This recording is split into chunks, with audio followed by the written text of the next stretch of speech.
လမ်းသွားရင်ဆူညောင်းခလုတ်တွေတွေ့ရင်အော်ဒီဆူညောင်းခလုတ်နဲ့မမြင်လို့တက်နေမိရင်ဒုက္ခရောက်လိမ့်မယ်ခလုတ်မထီဆူမကြည့်ကြပါစေနဲ့ဆိုဖယ်သွားတယ်ဟောဒါအလုံးမေတ္တာထားတယ်လို့ခေါ်တယ်နော်လမ်းမှာတစုံတစ်ခုတွေ့လို့လူတွေထိခိုက်ပါဆိုရင်ရှင်းပေးသွားတယ်ဒါကာယကမေတ္တာလို့ခေါ်တယ်ဝစီကမေတ္တာဆိုတာလူတယောက်ကို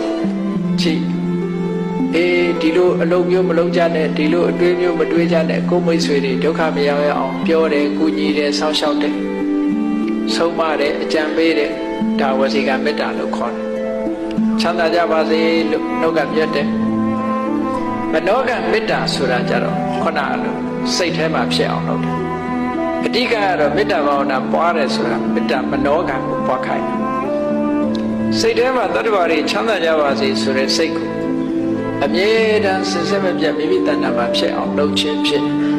ရှင်တဲ့နှလုံးထဲမှာရှိတယ်ဖြစ်ပေါ်လာတတ်တဲ့ဒေါသတရားကိုဖယ်ရှားပြစ်နိုင်ပါတယ်